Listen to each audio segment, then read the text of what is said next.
There were maps of every known sector in the galaxy, etched into memory banks and projected in gleaming star charts across countless worlds. Trade routes shone like threads of light, weaving connections from one empire to another.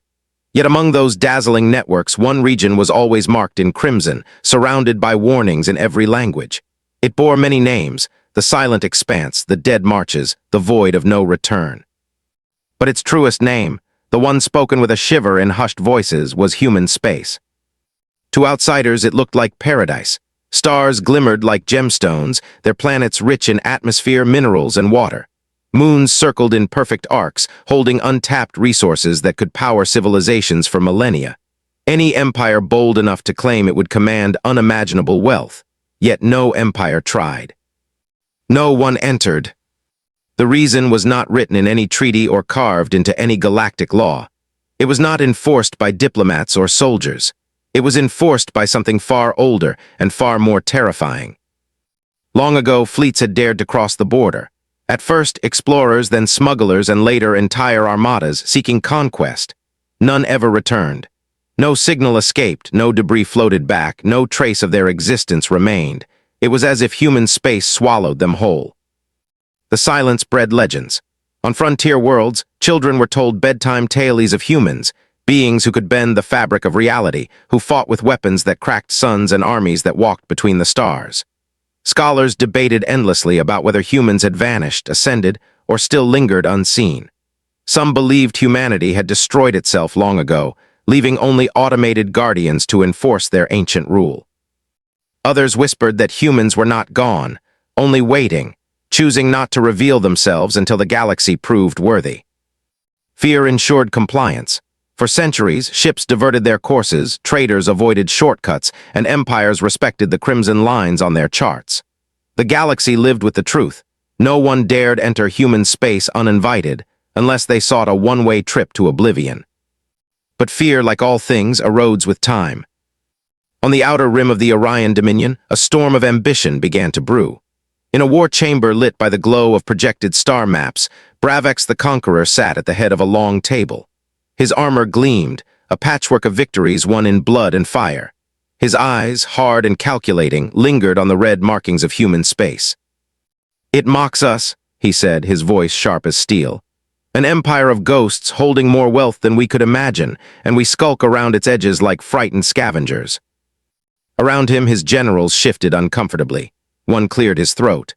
"The warnings are clear, High Warlord. The records show every fleet that crossed was destroyed. Even the mighty Zyral Armada." Bravex cut him off with a gesture. "Stories, myths told by the weak to excuse their cowardice. The Zyral were fools, they blundered into a trap and paid the price. But I," he said, leaning forward, "I will not blunder, I will claim what others fear." Another general, older and wiser, dared to speak. "What if the humans are not gone? What if the stories are true?" Bravex's lips curved into a smile, cold and fearless. "Then let them come. Let them rise from their shadows and face us. The galaxy bows to strength, and if the humans still breathe, they will learn who rules these stars now." Silence followed his words. No one dared oppose him openly, for Bravex had crushed rivals with ruthless efficiency. His ambition was a tide none could resist. "Prepare the fleet," he commanded. "We march into human space. The age of fear ends tonight." Across the chamber, the star map shifted. Crimson lines glowed brighter, as if aware of the challenge. Beyond them lay the Forbidden Zone, vast and silent. The warlords saw only riches and conquest. But deep inside that silence, something stirred. Ancient systems flickered to life, signals whispered through forgotten channels, and dormant eyes opened after centuries of slumber. For the first time in 1,000 years, human space was awake. And it had been waiting. The Bravex Dominion was not an empire built on patience. It thrived on expansion, devouring weaker systems, crushing resistance beneath the boots of its armies. Its fleets stretched across the Orion Rim like a stormfront, consuming everything in their path. To Bravex the Conqueror, hesitation was weakness, and weakness was death. But as word spread of his intention to breach human space, unease rippled through the Dominion. Whispers carried from the lowest soldier to the highest general. The legends were too old, too widespread, too deeply rooted to ignore. In the war chambers of Carthos Prime, Bravex stood before his assembled council. His towering form loomed above them, backlit by the shifting glow of a galactic star map. Human space glared back at them, marked in crimson, a forbidden jewel untouched by any hand. "You all know the stories," Bravax began, his voice steady, deliberate. "But stories do not fright me. I have fought legends before and broken them beneath my heel. I will not bend to a phantom law made by a people long extinct." The council exchanged wary glances. General Harak, broad-shouldered and battle-scarred, spoke first. "High Warlord, with respect, every empire has avoided this region for centuries, not because they are cowards, but because those who entered vanished. Entire armadas, stronger than any one fleet, gone without a trace. That is not chance, that is power." Bravax's eyes narrowed. "And what of power, Harak? Is it not always guarded by fear? Do the weak not spread tales of invincibility to protect themselves from the strong? Tell me, how long do you think automated defenses can last? How long can machines, if they even exist, guard empty stars?" Another voice rose, softer but sharper. Counselor Vera, known for her keen mind, leaned forward. "You assume the humans are gone, but the truth is unknown. That is the danger. If they still live, if they still watch, then you risk not just our fleet, but the survival of the Dominion itself." Bravax let the words linger. For a heartbeat, silence hung heavy in the chamber. Then he laughed, a low, rumbling sound. "Survival? Our survival is threatened by inaction, not boldness. While we argue over shadows, resources lie waiting to be claimed. Rich worlds, untouched minds, ancient technology. Imagine what secrets they left behind. Imagine what weapons could be ours if we dared take them." His clawed hand stretched across the star map, brushing the crimson boundary as though it were a veil to be torn aside. "Do you not see? This is no curse. It is an opportunity. Human space is not a warning. It is a treasure chest locked away by fear." The council murmured, divided. Some nodded, tempted by the thought of riches beyond measure. Others shifted uneasily, their instincts whispering caution. Finally, Harak spoke again, his voice low. "And if you are wrong?" Bravax's gaze was cold, unyielding. "Then we will discover the truth. Better to know our enemy than cower before a ghost. If the humans are gone, we will claim their legacy. If they are not," he bared his teeth in a grin, "then let them prove their strength against mine." The chamber fell silent. Bravax's words carried the weight of inevitability. No one dared speak further. The command was given and the path was set. That night across Carthos Prime, the Dominion's shipyards blazed with activity. Fleets were armed and provisioned, weapons charged, engines primed. Soldiers sharpened blades, adjusted armor, and whispered of the mission none dared speak aloud. Some carried hope of plunder. Others carried fear in their hearts.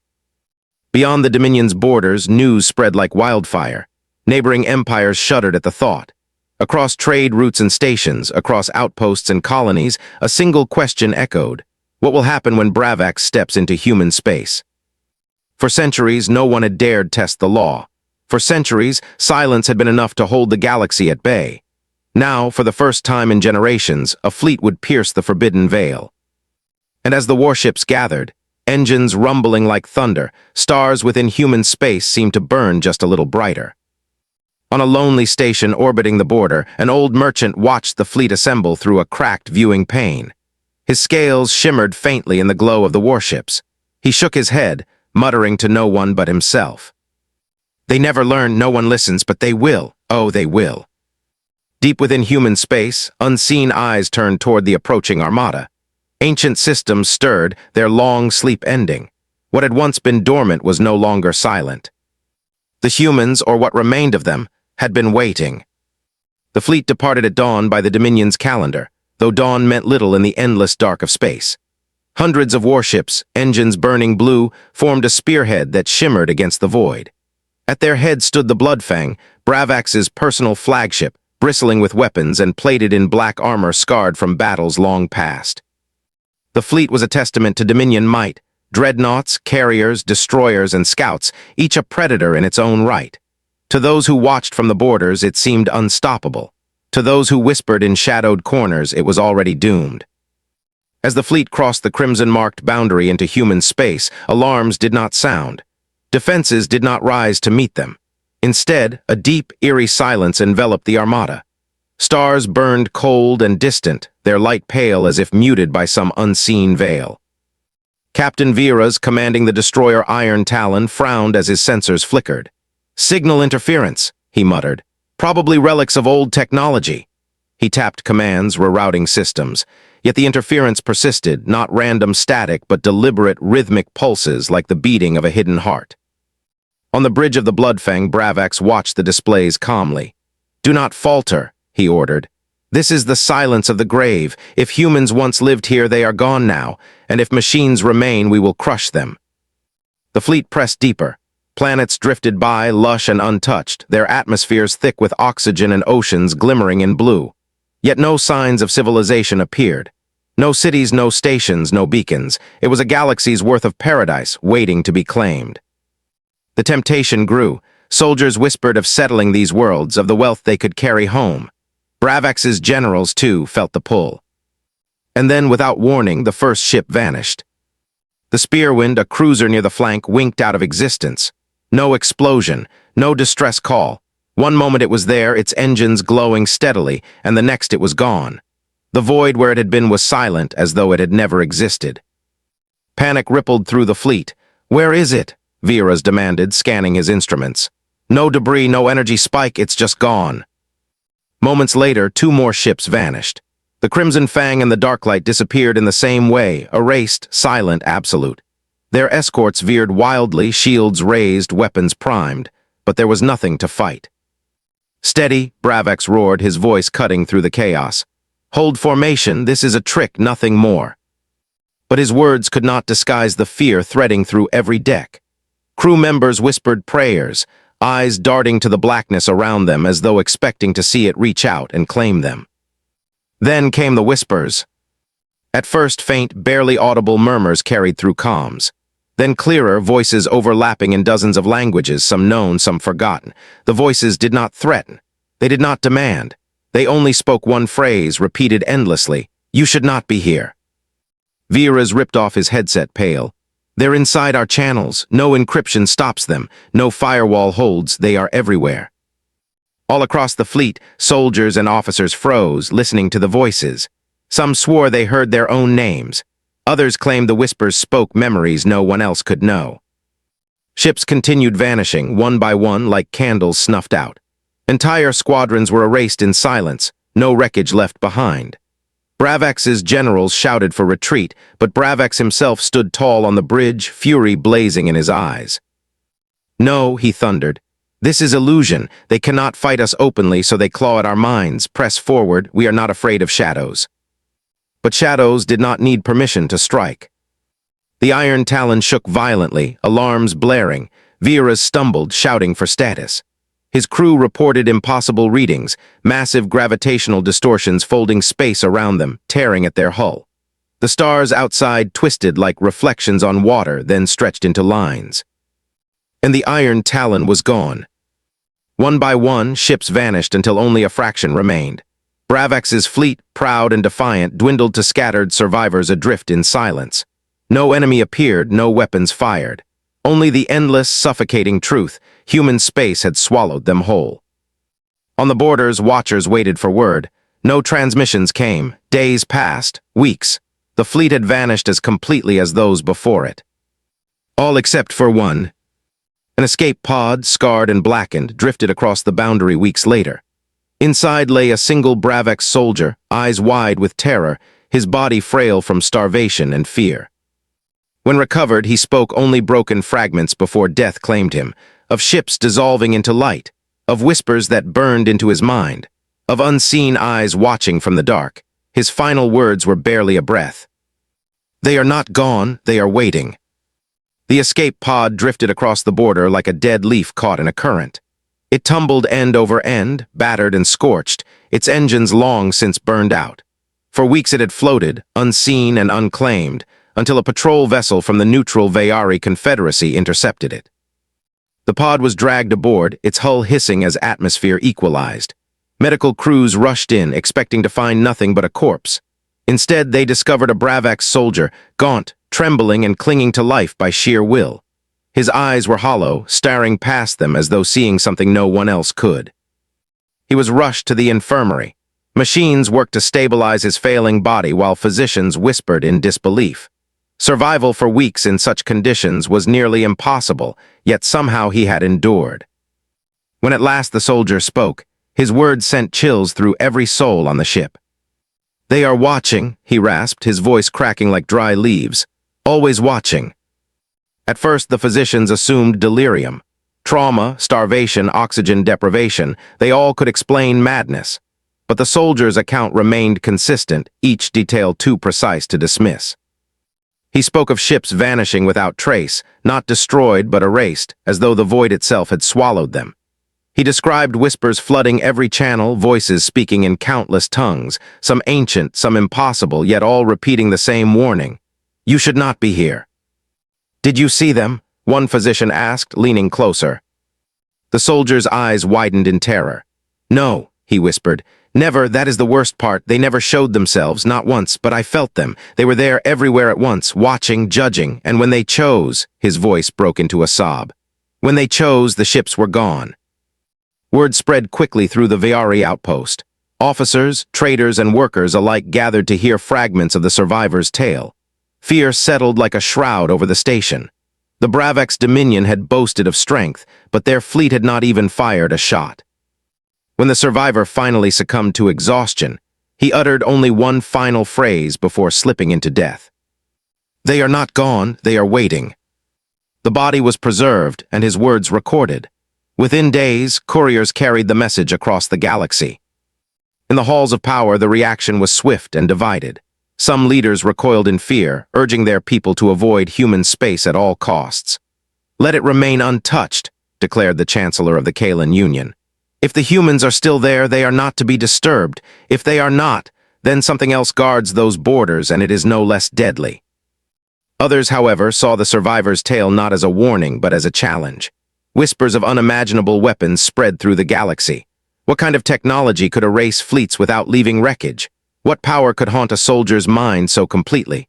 To some, fear turned quickly into hunger. If such weapons could be seized, an empire could rule unopposed. The Bravex Dominion, humiliated by its loss, tried to bury the story. Officials denounced the survivor's account as lies, claiming he had gone mad from hunger and isolation. But the Dominion's silence only fueled suspicion. If they had truly lost nothing, why had no ships returned? Why did they not parade their victorious fleet through the stars? The galaxy knew the truth. The Armada was gone. In dim cantinas on frontier worlds, smugglers and traders spoke of the vanished fleet in hushed tones.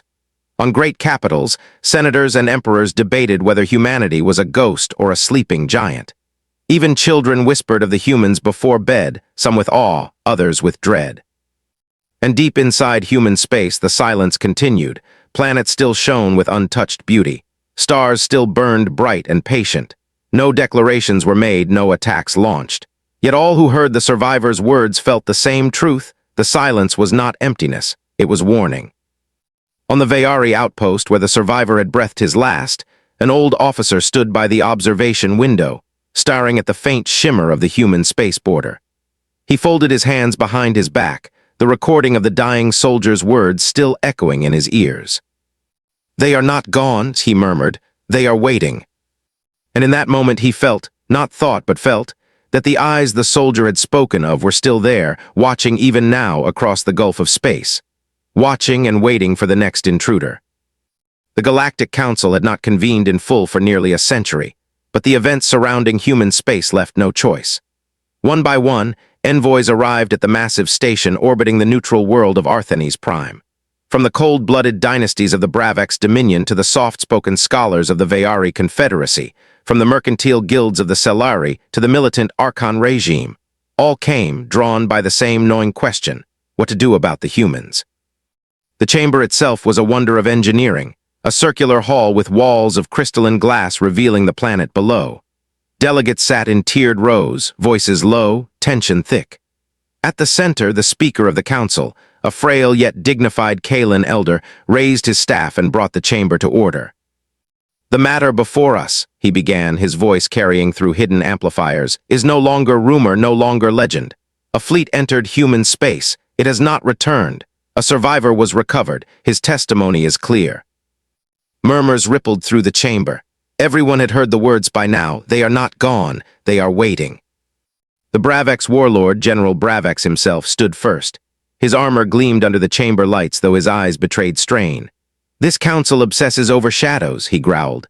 "Yes, a fleet was lost, but we have lost fleets before. Perhaps it was ambushed by rivals, perhaps destroyed by natural forces.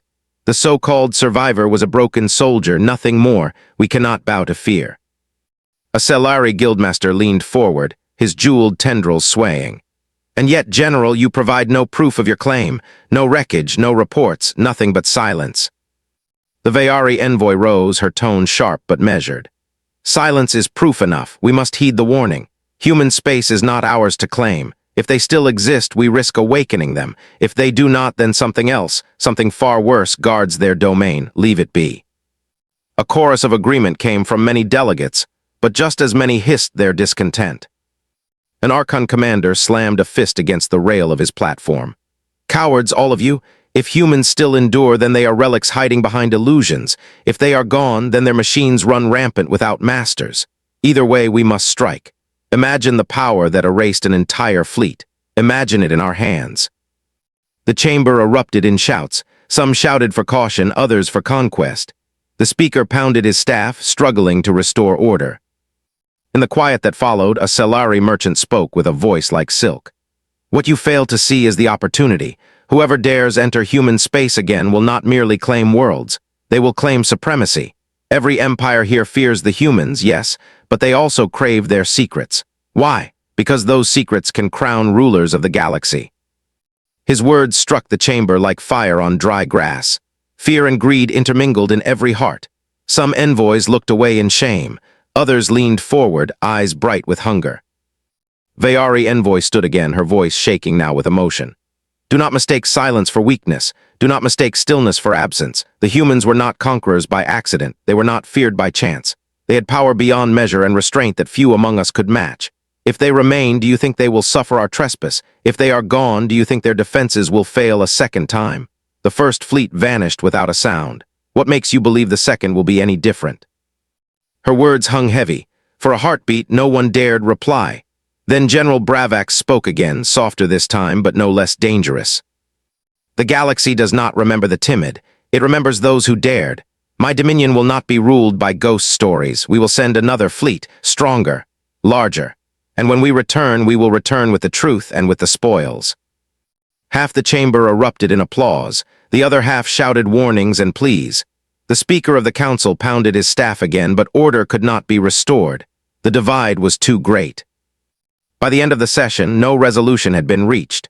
But in secret corridors and shadowed meeting rooms, alliances began to form. Some leaders swore they would never set foot in human space. Others whispered plans of joint expeditions, pooling ships and soldiers to challenge the silence. On Arthenes Prime, as delegates departed, the stars above seemed to burn brighter than usual, as though listening to the council's debate. None of them realized the truth. The humans, or whatever guarded their domain, had heard the arguments as well, for they were always watching, always waiting. And if another fleet came, the stars would once again decide its fate. The second fleet was unlike anything the galaxy had seen in centuries. Where the first had been a single power's gamble, this was a coalition, forged out of fear, ambition, and desperation. Hundreds of ships from dozens of empires gathered along the edges of human space, their hulls glinting against the cold starlight. Massive dreadnoughts bristled with weaponry, escorted by agile frigates and carriers that carried waves of strike craft. Energy cannons, missile batteries, gravitic warheads, every weapon known to the galaxy had been prepared. The coalition leaders had told themselves that sheer force would overcome whatever haunted the Forbidden Zone. General Bravex, clad in polished armor, stood aboard the Dominion flagship at the center of the armada. His face was grim, but his eyes burned with pride. "This time," he declared to his officers, "we will not vanish into the dark. This time we will show the galaxy that fear is an illusion." The fleet surged forward. Borders that had remained inviolate for millennia were crossed once again. For hours, nothing happened. Reports came in from scouting vessels. Systems lay empty and untouched. Planets glimmered like jewels, oceans reflecting starlight, mountains unscarred by industry. It was paradise, worlds waiting for settlers. The officers began to laugh at old legends, emboldened by the silence. Perhaps the stories are nothing after all, one captain said over the open channel. Perhaps the humans truly are gone. Then the stars shifted. At first it was subtle, an odd shimmer, a distortion at the edge of vision. Then came the sensors' alarms. The fabric of space itself was bending like ripples across a pond. One by one, ships reported phantom contacts, shapes appearing and vanishing as though hidden behind a veil. And then the voices returned. This time they were not whispers. Every channel erupted with a single phrase, repeated in countless tones and languages, resonating in the bones of every crew member.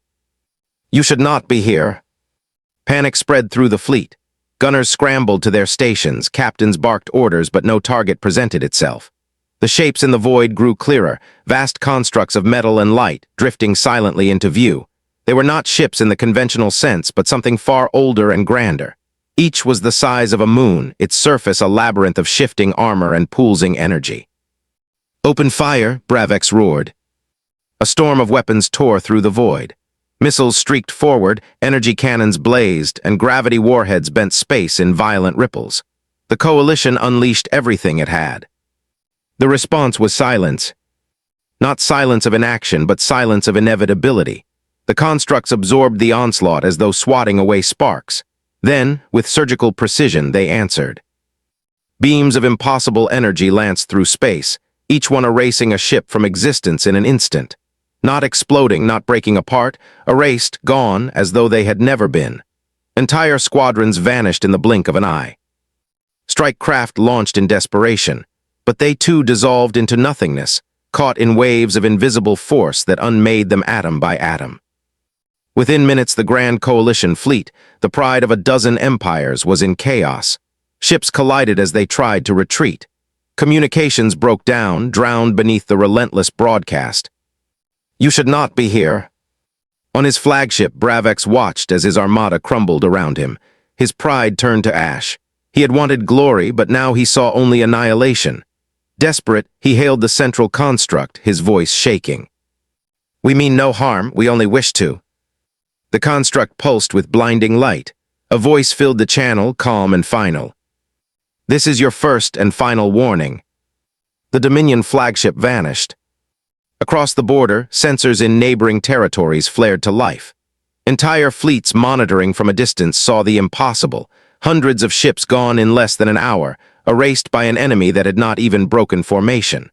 The constructs remained silent afterward, drifting back into the void, their lights dimming once more. The survivors, those few ships fortunate enough to limp back across the boundary, carried the message. Their crews were shaken, eyes hollow with terror. The words repeated endlessly in their minds, first and final warning. The galaxy had its answer. Humanity was not extinct. Humanity had not abandoned its space. Humanity had built a fortress of silence, a bastion of power beyond comprehension. And if provoked again, the warning would not be repeated. The survivors drifted back across the border like ghosts. Their ships were battered, their crews broken. For some, it was not physical wounds that scarred them, but what they had seen, what they could never unsee. Entire fleets erased without resistance. Voices in their minds, structures that defied the very laws of physics. On Arthenes Prime, the Galactic Council reconvened in an emergency session. This time the chamber was silent. Even the arrogant guildmasters and fire-blooded generals who had once shouted for conquest now stared at the floor, their bravado extinguished. The Vayari envoy stood first, her usually calm voice trembling. "You have all heard the survivors, you have seen their ships, you know what happened. There is no denying it now, the humans are not gone, they are still here, they are still watching." A low murmur rippled through the delegates. For centuries, humanity had been treated as myth, a cautionary tale told to children. Now that myth had bared its teeth. One of the survivors, an Archon captain with haunted eyes, stood at the chamber's center. His voice cracked as he recounted what he had seen. "They did not fight us. They did not even regard us as enemies. They regarded us as trespassers. They spoke to us not with words, but with something deeper. They let us live only to deliver their warning." He shuddered, his hands shaking. "And I swear upon my blood they could have destroyed us all. They chose not to." The council sat in silence. The weight of his words pressed upon them heavier than any weapon. General Bravex was gone, his pride and ambition annihilated with his fleet. Without him, the hawks of the Dominion looked lost.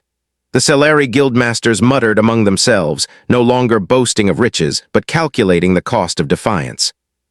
Finally, the Speaker of the Council rose, his voice measured and solemn. "We have debated for too long. The truth is before us. Humanity endures not as conquerors, not as neighbors, but as guardians of their space. They have spoken once and they will not speak again. The choice is ours. Respect their law or face oblivion." The chamber erupted in debate, but the tone had shifted. Fear was no longer tempered by greed. It was sharpened by reality. A young delegate from a minor world whispered what many were already thinking. "If they have such power, why do they not rule us all? Why do they remain hidden?" The Vayari envoy answered, her voice heavy with awe. "Because they do not need to rule. Their silence is their strength. Their space is inviolate. They ask nothing but distance, and in return they grant us life." Others nodded, realization dawning. Humanity's absence from galactic affairs was not weakness, but choice. They had withdrawn not because they could not dominate, but because they chose not to. The galaxy was free to bicker, trade, and war only because humanity permitted it. The Archon captain raised his gaze to the council. "I felt it in the core of my mind. They are not machines nor ghosts. They are alive. They are awake. They are simply waiting. If we test them again, they will not hesitate." The chamber fell still. Outside, across the galaxy, news of the annihilated fleet spread faster than light. Merchants closed routes near human space. Scouts pulled back. Border outposts reported traffic thinning as even the boldest smugglers vanished from sight. Entire empires redrew their maps, marking the forbidden zone with a single word in every tongue: "Do not enter." In the quiet of their hidden dominion, humanity remained unseen. The great constructs that had erased fleets returned to their slumber, drifting like silent guardians. No transmissions followed. No pursuit came. Only silence. But silence now had meaning. It was not the silence of extinction. It was the silence of a fortress so absolute it needed no walls. The galaxy finally understood. Humanity had not vanished into legend. Humanity had become legend itself. A power immeasurable, restrained by will alone, enforcing a single immutable law. No one enters human space uninvited. And for the first time in living memory, the fractious species of the galaxy agreed on something without debate. The law would be obeyed. Time passed, but the memory of the reckoning did not fade. If anything, it grew sharper with each retelling, whispered in markets, taught in academies, etched into the records of 100 civilizations. The destruction of the Coalition fleet became the most studied event in galactic history, though no one dared to recreate the circumstances that had caused it. In every star chart, human space was marked not with dotted lines of ownership, but with thick, unbroken borders. Planets near those edges became ghost worlds, abandoned by traders and settlers alike. No smuggler, no pirate, no desperate refugee dared to slip across the veil. Even the boldest explorers chose longer routes around the region rather than risk brushing too close. The galaxy adapted. Economies shifted, trade routes bent, borders warped, all to accommodate the forbidden zone. What had once been considered wasteful detours became normal, and soon generations grew up regarding human space not as an opportunity lost, but as a natural boundary, as immutable as gravity itself. On Arthenes Prime, the Galactic Council met once more, though its purpose was different now. There were no debates about invasion, no arguments about exploitation. Instead, the chamber echoed with a rare and profound unity. The Speaker of the Council, his robes heavy with ceremony, addressed the assembly. "We have tested the law and nearly paid with our existence.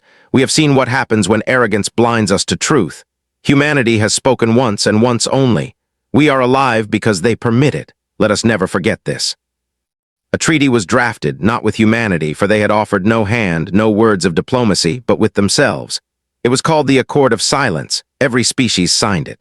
The terms were simple. No ship, fleet, or probe would enter human space uninvited. No empire would claim a single star within its borders. No one would test the law again.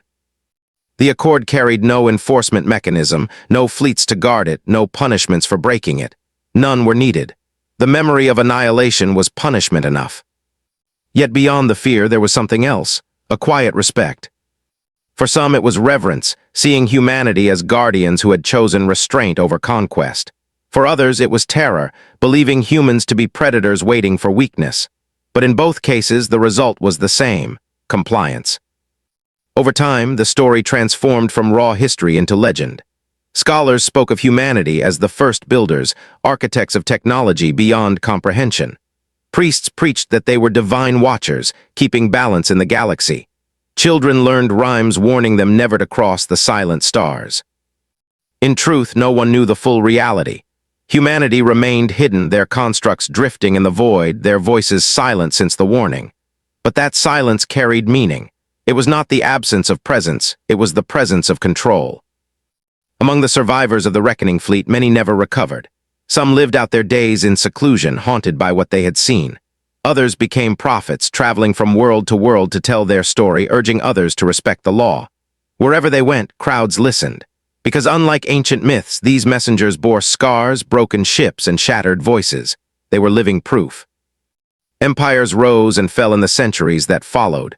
Borders shifted, wars raged, alliances crumbled. But human space remained untouched, inviolate, eternal. The Forbidden Zone became the one constant in a galaxy defined by change. And deep within the silent stars, humanity endured, watching, waiting, guarding. Perhaps they would never return to the galactic stage. Perhaps they had grown beyond the need for conquest, beyond the hunger for expansion. Or perhaps they were patient predators, content to remain in the shadows until the day the galaxy forgot its fear. But one truth stood eternal: no one dared test them again. And so the legend became law, and the law became truth. Written in every archive, engraved on every star map, whispered in every language across the galaxy. No one dares enter human space uninvited, unless they are ready for a one-way trip to Oblivion.